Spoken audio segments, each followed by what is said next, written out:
Porque queremos que Dios aumente nuestra fe, aquí en María Evangelizadora Radio nos complacemos en presentar Crece en tu Fe, con nuestro hermano Américo Tejada. Que no lo dude jamás. Tu palabra me dice. Saludos en este glorioso día y bendiciones a los radio creyentes que escuchan María Evangelizadora Radio, que están sedientos de las palabras de Dios. Les envío un saludo a su hermano Américo Tejada, de la parroquia San Simón Stack San José, que está localizada en el Bronx y pertenece a la Arquidiócesis de Nueva York.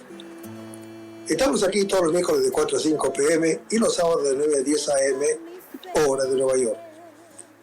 En este segmento de estudio bíblico titulado Crece en tu Fe, estamos estudiando una obra titulada Jesucristo nuestro Salvador. La Iglesia Católica explica cuál es el proyecto de Dios para el hombre cuando dice: Dios, infinitamente perfecto y bienaventurado en sí mismo, en un designio de pura bondad, ha creado libremente al hombre para hacerle partícipe de su vida bienaventurada. Esta realidad constituye una maravilla del amor de Dios, que deberíamos tener siempre ante nuestros ojos y no olvidarla jamás. Sin embargo, parece que este mundo tan secularizado y autosuficiente no espera ni confía alcanzar una vida feliz, plena y eterna, y parece tener miras más cortas y materiales, como lo es seguir el relativo bienestar que le puede proporcionar la ciencia, la técnica o el progreso humano. Un bienestar siempre temporal y caduco, de tal modo que la figura de Dios y de la vida eterna no está en el horizonte de ellos. Pero la Santa Madre Iglesia nos dice que Jesucristo es el camino que Dios ha elegido para conseguir sus fines y superar todos los obstáculos. Él nos muestra aún más la maravilla de su amor misericordioso hacia nosotros. Con Jesús sí podemos alcanzar nuestro bien y felicidad para siempre. Estos estudios bíblicos pretenden facilitar un cierto conocimiento de la admirable riqueza y profundidad del misterio de Cristo. Vamos a comenzar este segmento con oración. Hacemos en el nombre del Padre, del Hijo y del Espíritu Santo. Señor, que todo lo que hagamos este día inicie con tu bendición y termine con tu ayuda. Que todo lo que digamos este día sea motivado por tu amor e inspirado por tu gracia. Que nuestras obras de este día reciban tu inspiración y perduren en tu paz.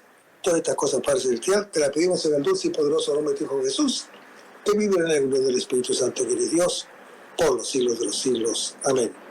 Los créditos de estudio público son dados al Padre Vicente Ferrer Barrientos, a la Biblia de Jerusalén y a la hermana Evelyn Morán y su ministerio de música. Quiero aprovechar un momentito para anunciar a los hermanos radio creyentes de María Evangelizadora Radio un nuevo tema. Tan pronto terminemos este tema, que ya va a ser muy pronto. El nuevo tema es el Evangelio según San Mateo. Así que ya saben, hermanitos radio creyentes, que el próximo tema, tan pronto terminemos este, va a ser el Evangelio según San Mateo. Pues bien, en el último segmento estamos hablando sobre Juan capítulo 3, donde se habla del bautismo.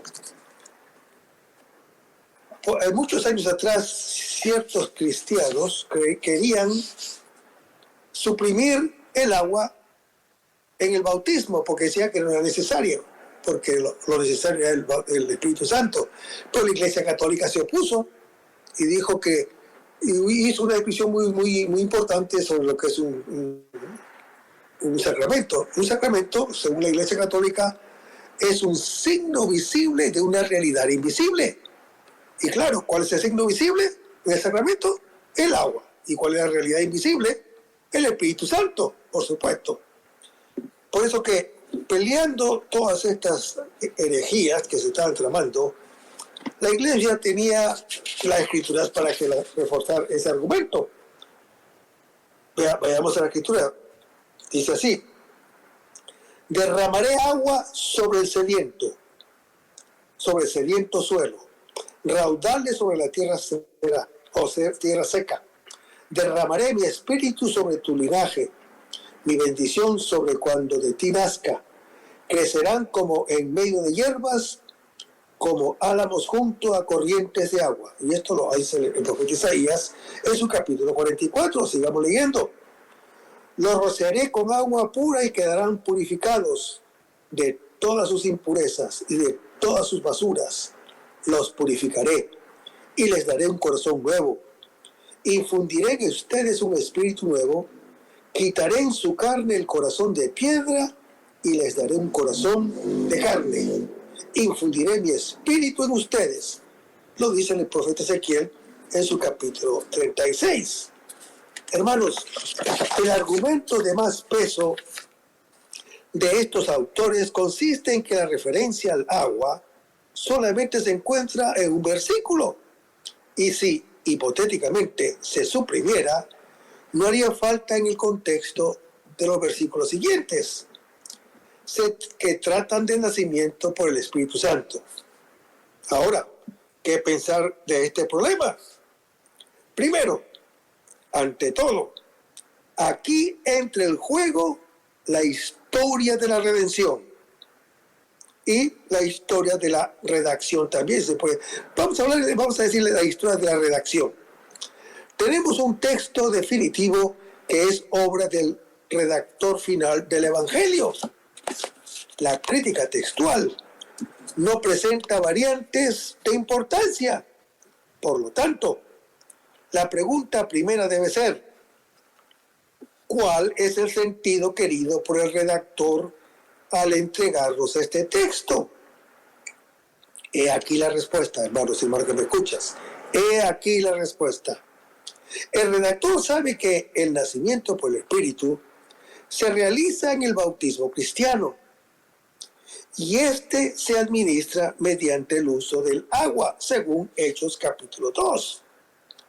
Por esta razón, ha querido unir agua y espíritu, haciéndoles depender de una sola y misma preposición.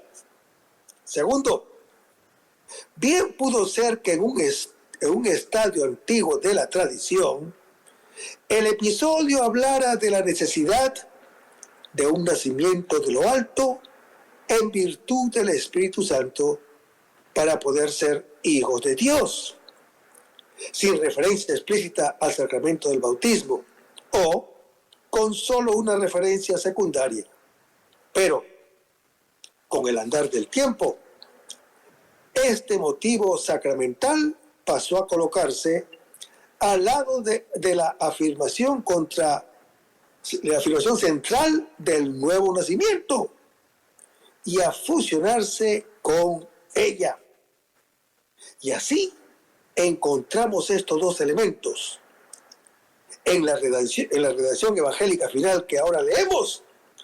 En tiempos de la Reforma Protestante, algunos protestantes afirmaron que el agua material no era elemento indispensable para el bautismo cristiano. A este propósito, el Concilio de Trento declaró: si alguno dijere que el agua verdadera y natural no es necesaria en el bautismo y, por tanto, desviarse a una especie de metáfora las palabras de nuestro Señor Jesucristo, si alguno no naciere del agua y del Espíritu, según Juan capítulo 3, sea anatema. Y finalmente, ¿qué relación establecer entre el agua y el Espíritu en el bautismo? Hermanos, por el bautismo, gracias a la acción del Espíritu Santo, se entra en el reino de Dios. O sea, se nace de nuevo. Se adquiere vida eterna.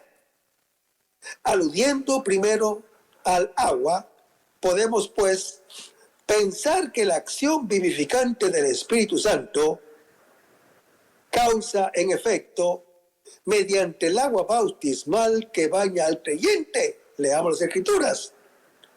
Él nos salvó, no por obra de justicia que hubiéramos hecho nosotros, sino según su misericordia, por medio del baño de regeneración y de renovación del Espíritu Santo, como está en Tito capítulo 3. Hermanos, la Eucaristía es el sacramento en que está realmente presente Cristo, que se nos da como pan de vida y nos hace partícipes de la vida eterna. Pero vayamos a Juan capítulo 6, versículos 35 en adelante. Hermanos, los judíos creían que el maná, alimento que diariamente recogían los hebreos en su caminar por el desierto, como está descrito en Éxodo capítulo 16, por eso piden a Jesús que realice un portento semejante al del maná, pero no podían sospechar que el maná era figura del gran don mesiánico que Dios iba a continuar a los hombres. Su propio Hijo, presente en el misterio de la Sagrada Eucaristía. Por eso, Jesús precisa con fuerza estas ideas. Si Dios, por medio de Moisés, dio en el desierto un pan del cielo, ese no era sino figura del verdadero pan del cielo. Es ahora en un presente de actualidad, en una escatología realizada, cuando el Padre da el auténtico pan del cielo. Y ese pan de Dios es el que desciende del cielo y da vida.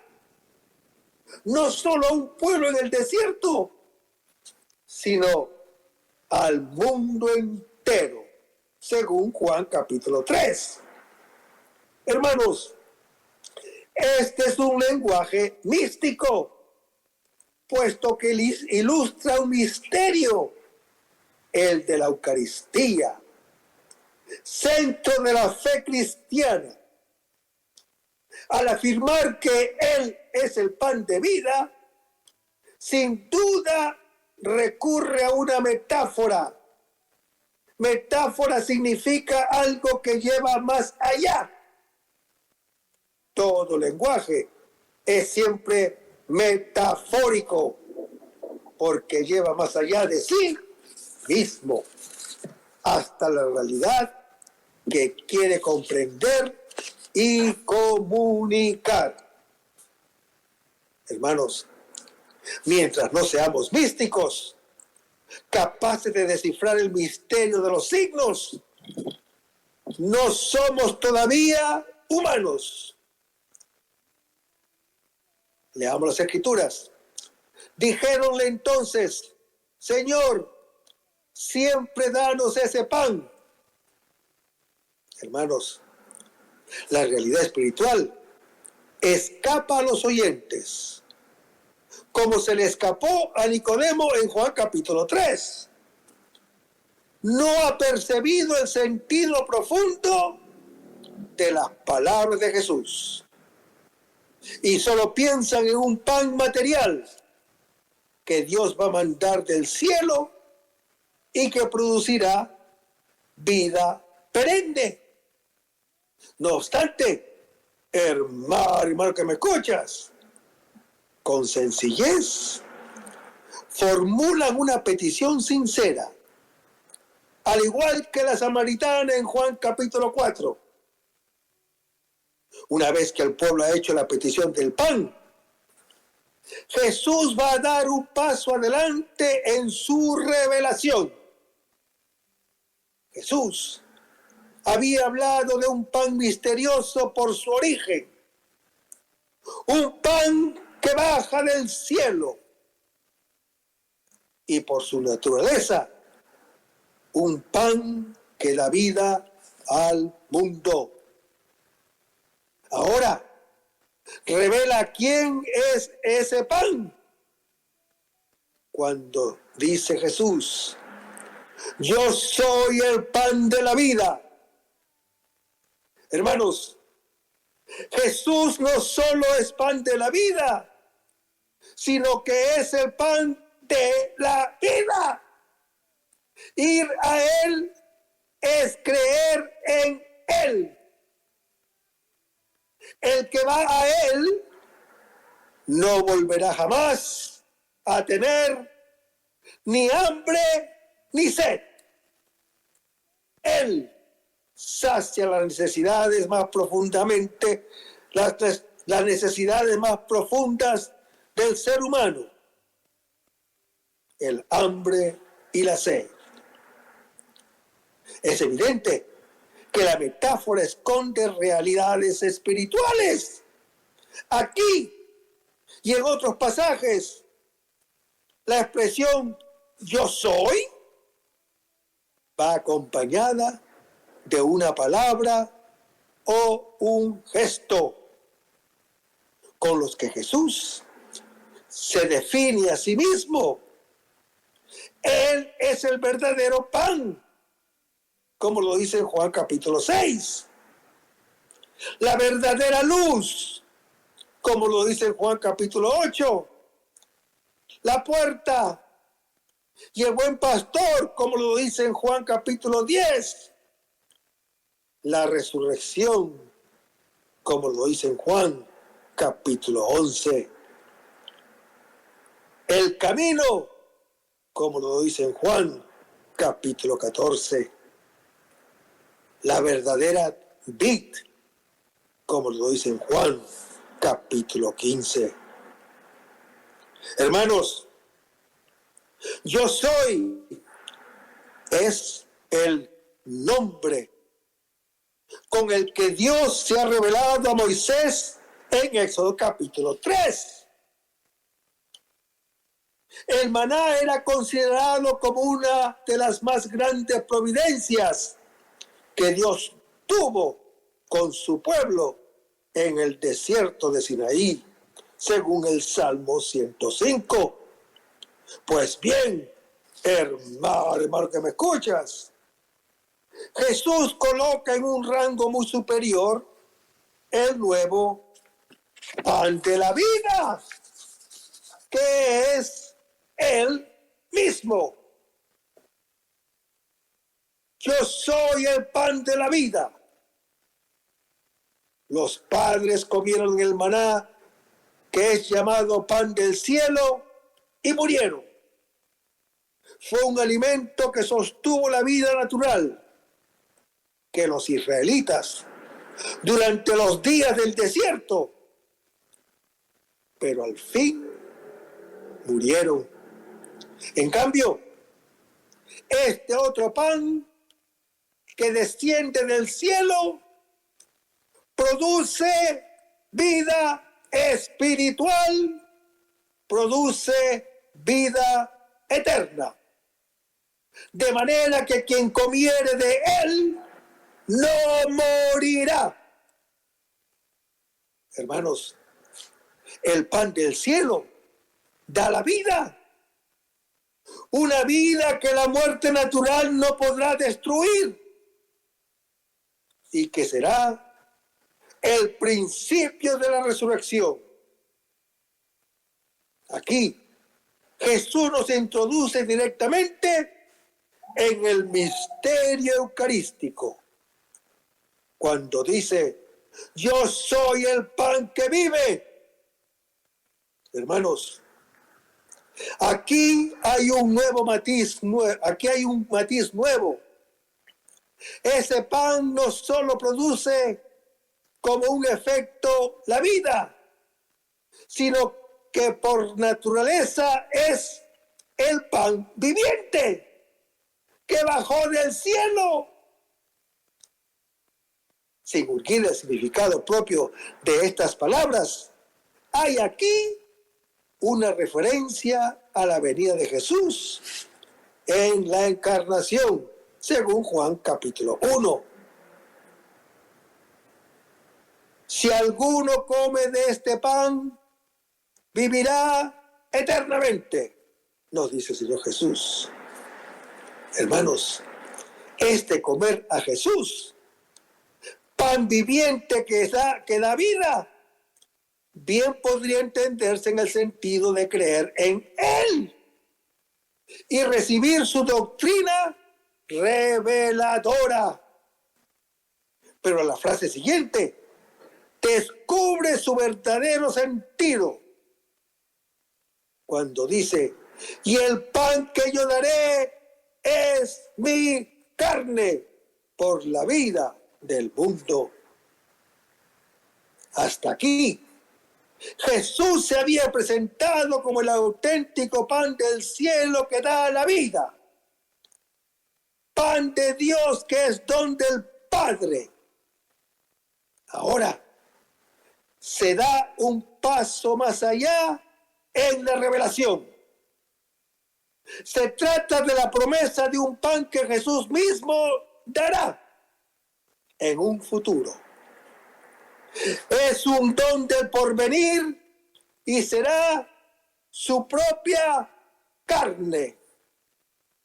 Hermanos, la alusión a la Eucaristía es evidente. Esta frase recuerda la fórmula: este es mi cuerpo que se entrega por ustedes, en Lucas capítulo 22. Y si se puede decir que aquí el evangelista Juan designa las palabras que Jesús pronunció en la última cena para instituir la Eucaristía. La expresión anuncia también la muerte de Jesús, tema tradicional asociado con la Eucaristía. El alimento de vida eterna será la carne de Jesús inmolada en sacrificio en favor del mundo entero y de todos nosotros los creyentes, como lo dice el apóstol Pablo en su primera epístola a los Corintios, capítulo 11. Y mediante la manducación de esa carne eucarística, podrá el creyente participar de la muerte voluntaria de Jesús. Vayamos a las Escrituras. Por eso me ama el Padre, porque doy mi vida para recobrarla de nuevo. Nadie me la quita. Yo la doy voluntariamente. Tengo poder para darla y poder para recobrarla de nuevo, según Juan capítulo 10.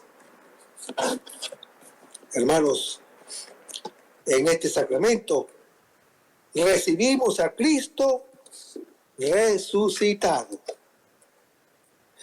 Él nos une consigo y con su cuerpo místico. Nos llena de gracia y nos comunica un comienzo de la vida eterna. Es el sacramento principal al que se ordenan los demás y toda la actividad de la Iglesia. Pero, además, la Eucaristía es también sacrificio. En el altar, bajo signos sensibles, Cristo hace presente el sacrificio que continuamente ofrece a su Padre en el cielo, a favor nuestro, nosotros los creyentes. Hermanos, la entrega de su vida que consumó en la cruz, por eso se dice que la Santa Misa es el cielo en la tierra. La Santa Misa es el memorial de la pasión y muerte de Cristo, de todo el misterio pascual y de la entera vida de Jesús. Y además, hermano que me escuchas, el Señor Jesús generosamente quiere y permite que los creyentes de todos los tiempos puedan participar en su sacrificio y unirse a Él. Así pues, la Eucaristía es a la vez sacramento y sacrificio. Es fuente y raíz de la vida de toda la Iglesia y, a la vez, su centro y cima. En la celebración eucarística, hermano que me escuchas, se unen los dos aspectos del sacerdocio de Cristo resucitado, el descendente y el ascendente. En ella se encuentra a la vez la cumbre de la acción por la que en Cristo Dios santifica al mundo y del culto en que el Espíritu Santo los hombres dan a Cristo y por Él al Padre. Hermanos, la doctrina que sostiene la Iglesia sobre su único mediador y sobre la necesidad de la fe y de los sacramentos para unirnos a Cristo y recibir los frutos de la redención, no se contrapone a la voluntad salvífica universal de Dios. En este punto, conviene distinguir entre el problema de la salvación individual de cada creyente de la validez y eficacia de las religiones en orden a la salvación.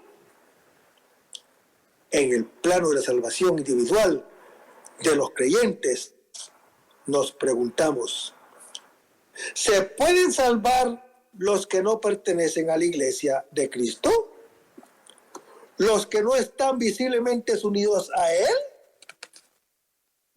Sabemos que en Dios no hay acepción de personas, como está en Hechos capítulo 10, y que el Espíritu Santo concede a todos los hombres la posibilidad para que se unan a Cristo, aunque sea por caminos que solo Él sabe, y así se puedan salvar. Y hemos de añadir que esa gracia siempre procede de Cristo, único Salvador, y tiene relación con la Iglesia, sacramento universal de la salvación. En cuanto al plano de lo institucional, hemos de decir que no es cierto el relativismo de quien sostiene que todas las religiones y todos los caminos son igualmente válidos para alcanzar la salvación. Esta postura no admite la existencia de la verdad y, por ejemplo, para él es indiferente que el Hijo de Dios haya venido al mundo, ¿o no? Es indiferente el hecho de Dios se haya revelado, ¿o no? Lo cual es un tremendo error. Lo repito, es un tremendo error. Es cierto que otras religiones contienen algunas verdades y valores, pero no tienen a Cristo, que es la verdad. No tienen a Cristo, que es el camino para alcanzar la felicidad eterna. no tienen a Cristo, que es la vida y salvación, como está en Juan capítulo 14. Hermanos, la luz que pueden tener estas religiones es parcial y a veces velada por errores. Además, no tienen la certeza que proporciona la revelación divina. Esas religiones también transmiten algunos valores positivos que corresponden a la ley natural, pero acompañados muchas veces de notables carencias y errores sobre el destino sobrenatural del hombre y sobre el camino hacia su bien y felicidad. Esas religiones también carecen de los medios de santificación que son los sacramentos de la Iglesia Católica, ni pueden perdonar los pecados. El Hijo de Dios se encarnó para que el mundo se salve por Él. Y ya vimos que la salvación del hombre y de todo creyente comporta dos aspectos inseparables: la liberación del pecado y la participación de la vida divina. Pero a su vez, estos dos efectos de nuestra salvación presentan en la revelación divina diversas facetas o aspectos a modo de variados frutos de la redención. Veamos algunos de ellos. Cristo nos libera del pecado. Hermanos, Jesús recibió ese nombre que significa Salvador, porque, como indicó el ángel a José, salvará a su pueblo de sus pecados, en Mateo capítulo 1. En efecto, hermano que me escuchas, Él nos ha conseguido la redención plena del pecado. Una liberación que afecta a todos los creyentes y a todo hombre en todas las dimensiones de su ser. Cristo nos consigue la plena liberación del pecado en cuanto a la culpa, que es el mal fundamental, y en cuanto a la pena, que es su consecuencia. Y esto en lo que se refiere tanto al alma como al cuerpo. Liberación del pecado en cuanto a la culpa. El pecado consiste en el alejamiento y oposición de la voluntad humana respecto a la divina, y lleva consigo la privación de la comunión con Dios. Y Jesucristo nos ha amado y nos libró de nuestros pecados con su sangre, como está en Apocalipsis capítulo 1. Hermanos, por medio de la gracia que nos mereció y que ahora nos concede, ya que la remisión del pecado se realiza en el creyente por la infusión de la gracia, de modo semejante a como las tinieblas de la noche desaparecen cuando nace la luz del sol. Expresando este mismo efecto, en otros términos, podemos decir que Cristo nos alcanza el perdón de los pecados, como está en Hechos capítulo 5, o que limpia la mancha del pecado. Liberación del pecado en cuanto a la pena. Hermanos, al librarnos de la culpa, Cristo nos libera también de sus consecuencias. Por consiguiente, ninguna condenación pesa ya sobre los que están en Cristo Jesús, como lo dice el apóstol Pablo en su epístola a los Romanos, capítulo 8. Nos libera de todas las penas y esclavitudes que derivan del pecado, tanto en el alma como en el cuerpo.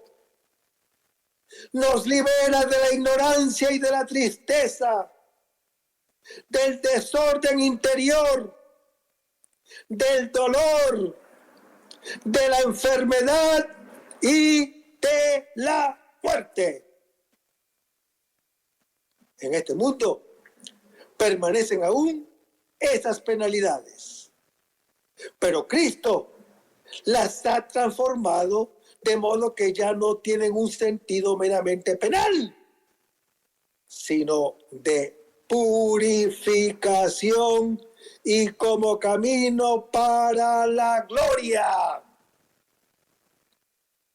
Uniéndonos a Jesús, que ha vencido el dolor y a la muerte con su resurrección, somos liberados de todas las penalidades, aunque con un cierto orden previsto por Dios, de modo que nuestra liberación solo será completa cuando sea vencido el último enemigo, que es la muerte, al final de los tiempos, con nuestra resurrección futura, como lo dice el apóstol Pablo en su primera epístola a los Corintios, capítulo 15, y en la epístola a los Romanos, capítulo 8. Cristo nos hace partícipes de la vida eterna. Hermanos, Cristo ha venido para que el que cree en Él no perezca, sino que tenga vida eterna, según Juan capítulo 3. Él nos ha conseguido la vida eterna, la vida del que es eterno.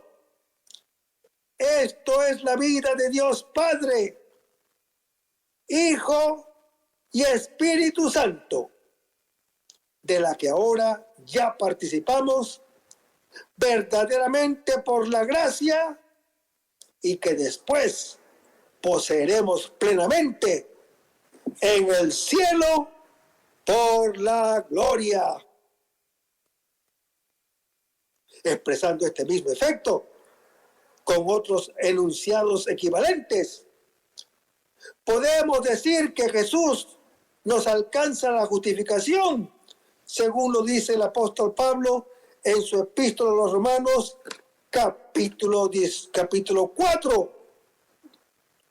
Pues, mediante la gracia, quita el pecado del corazón del creyente y lo hace justo. O bien que Él nos ha abierto las puertas del cielo, que es el ingreso a Dios, y nos ha conseguido el acceso al reino de los cielos, que es a Dios mismo, que es nuestro fin último al que estamos destinados por el amor divino, pero del que estamos excluidos por el pecado. Hermanos, la Sagrada Escritura enumera otros efectos salvíficos de la obra de Cristo, que no son solo distintos aspectos comprendidos en los anteriores o que se derivan de ellos, entre otros frutos de la redención. Citaremos la reconciliación, la comunión y la amistad con Dios. Al pecar, el creyente se apartó de Dios en su voluntad y de alguna manera, figuradamente, se hizo enemigo del Señor en cuanto quedó privado, no del amor divino, sino del efecto de ese amor en Él, que es la gracia.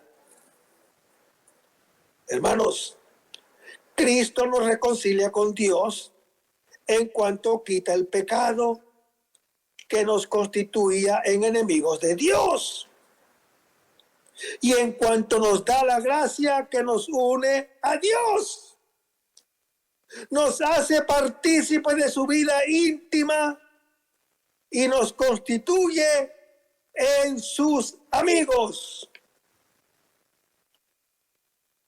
Leamos las Escrituras. Cuando éramos enemigos, fuimos reconciliados con Dios por la muerte de su Hijo. Como está en Romanos, capítulo 5, versículo 10. Hermanos, en este pasaje vuelve el apóstol Pablo sobre ciertas ideas centrales que describían la experiencia cristiana, que es la revelación de la justicia de Dios por la fe en Jesucristo para todos los que creen en Él, según Romanos capítulo 3. La justificación adquirida gracias a la sangre de Cristo y comunicada ahora al creyente es una cualidad real que, habiendo destruido en él sus pecados, lo ha transformado en justo. Una vez justificado, el creyente está en el camino de su salvación. Ha recibido un corazón nuevo y debe caminar según un nuevo género de vida. Hermanos, la salvación llegará a su perfección total con la resurrección futura. La salvación es presentada aquí en todos aspectos negativos. Escapar de la ira de Dios, el cual castiga definitivamente al pecador impenitente. Leamos las Escrituras. En efecto, la ira de Dios se revela desde el cielo contra toda impiedad e injusticia de los hombres, que aprisionan la verdad en la injusticia, como está en Romanos capítulo 1. Hermanos, el justificado se encuentra más cerca de la salvación que el pecador de su justificación. El primer don de Dios es una garantía del segundo y definitivo. Si Él nos ha justificado, ¿con cuánta mayor razón nos salvará? La salvación aparece, pues, como un proceso que ya ha comenzado. Leamos las Escrituras. Mas cuando se manifestó la bondad de Dios, nuestro Salvador, y su amor a los hombres, Él nos salvó, no por obra de justicia que hubiéramos hecho nosotros, sino según su misericordia, por medio del baño de regeneración y de renovación del Espíritu Santo, que derramó sobre nosotros con generosidad por medio de Jesucristo nuestro Salvador, para que, justificados por su gracia, fuéramos constituidos herederos en esperanza de vida eterna, como está en Tito capítulo 3. Hermanos, la palabra salvación, liberación, reino de Dios, son conceptos que responden a realidades presentes, a la vez que escatológicas, iniciadas en este mundo, que llegarán a su pleno desarrollo en la gloria futura. Después, el apóstol Pablo continúa la misma idea, pero considerando ahora el aspecto reconciliación, que evoca el estado de enemistad. El concepto de justificación describe el paso de pecador a justo. La reconciliación es de enemigo a amigo. Justificación y reconciliación no son sinónimos. Ni la reconciliación sigue a la justificación. Justificación y reconciliación son aspectos diferentes, pero inseparables de una realidad espiritual única. El pecador es hecho justo y amigo de Dios. Hermanos, en este misterio de reconciliación, no se trata de adversarios en igual plano. Esta reconciliación es esencialmente obra de Dios. El soberano que otorga el perdón. Normalmente no se debería esperar de él, sino sentimiento de enemistad y de castigo. La iniciativa de la reconciliación viene de Dios. Y esta es obra de un amor inmenso de parte suya, pues el medio fue la muerte de su propio Hijo. Hermanos, la gratuidad de la reconciliación no quita que el hombre la reciba siempre mediante un acto humano y libre. Si cuando éramos enemigos fuimos reconciliados, ¿cuánto más ahora seremos salvos? Nuevamente, el amigo está más cerca de la salvación que el enemigo de la reconciliación. Por su muerte y por su vida, dice la Escritura. Hermanos, el empleo del paralelismo semético atribuye la reconciliación a la muerte de Jesús y a la salvación a su resurrección, según Romanos capítulo 4. Sin embargo, hermano que me escuchas, no hay que endurecer los conceptos, distribuyendo materialmente los aspectos del misterio salvífico. Muerte y resurrección son dos elementos inseparables que integran la obra justificadora, la obra redentora, la obra reconciliadora, la obra salvadora de Cristo Jesús.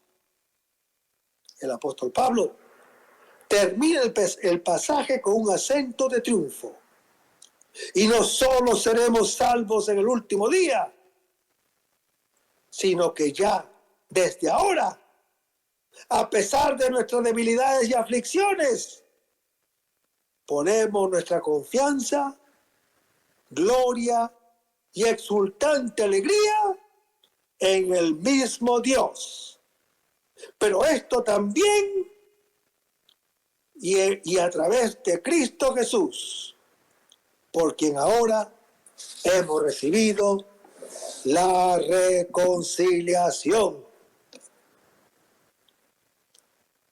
La renovación interior del hombre. La gracia de Cristo no solo ordena el corazón del hombre hacia Dios y lo libera del pecado, sino que realiza una verdadera renovación de todo su ser al hacerle partícipe de la vida divina.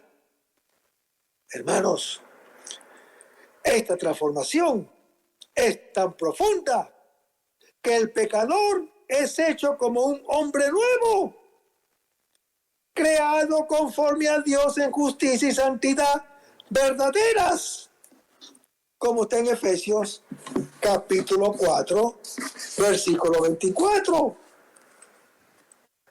Hermanos, revestido del hombre nuevo por el bautismo. Leamos las Escrituras. Fuimos pues con él sepultados por el bautismo en la muerte, a fin de que, al igual que Cristo resucitó de entre los muertos por medio de la gloria del Padre, así también nosotros vivamos una vida nueva. Porque si nos hemos injertado en él con una muerte semejante a la suya, también lo estaremos por una resurrección semejante, como lo dice el apóstol Pablo en su epístola a los Romanos, capítulo 6. Leamos las Escrituras. Los que se han bautizado en Cristo se han revestido de Cristo. Por tanto, hermano que me escuchas, el que está en Cristo es una nueva creación. Pasó lo viejo, todo es nuevo, como lo dice 2 Corintios capítulo 5. Y una vez bautizados, hemos sido hallados en Cristo el verdadero conocimiento moral. Leamos las Escrituras. Por eso, tampoco nosotros dejamos de rogar por ustedes desde el día que lo oímos, y de pedir que lleguen al pleno conocimiento de su voluntad, con toda sabiduría e inteligencia espiritual, para que procedan de una manera digna del Señor, agradándole en todo, fructificando en toda obra buena, creciendo en el conocimiento de Dios, como está en Colosenses capítulo 1. Y así es todo el creyente, y así como el creyente puede practicar todas las virtudes, porque el creyente ya no es él, ya no es el hombre viejo que vive en la oscuridad del mal, sino que es un hombre nuevo que ha de reflejar la vida en Dios con su comportamiento. La vida nueva en Cristo requiere despojarse de la vanidad y pecado anteriores a la conversión y revestirse de Cristo mediante la práctica de las virtudes. Hermanos, ya no tiene solamente la condición humana, sino también es ahora partícipe de la naturaleza divina, santo e hijo de Dios.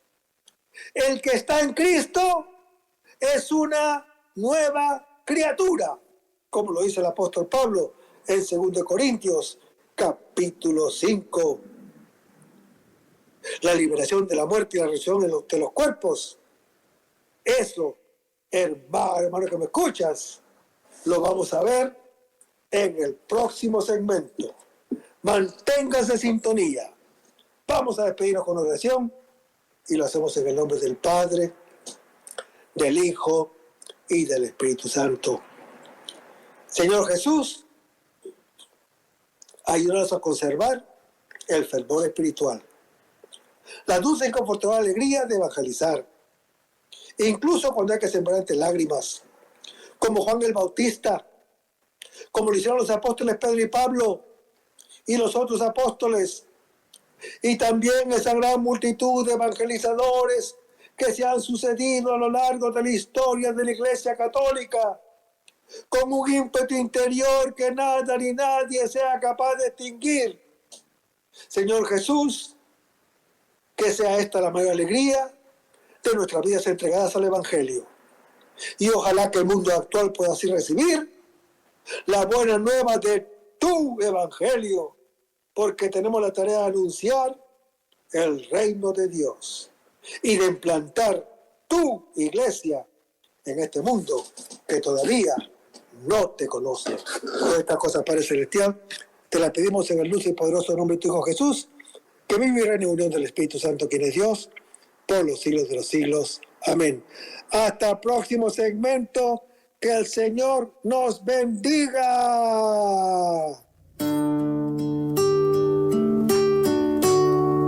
Aumenta mi fe,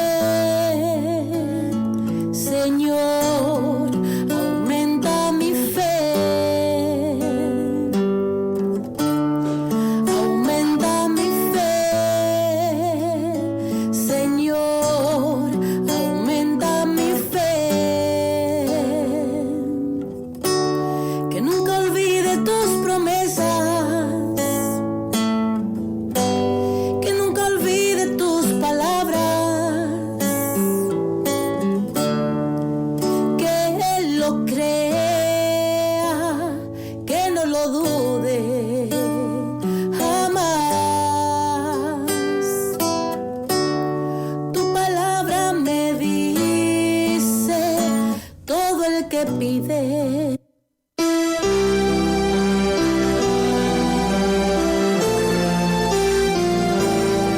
María Evangelizadora Radio, una emisora 100% católica y llega a ti como un pedacito de cielo en tu hogar.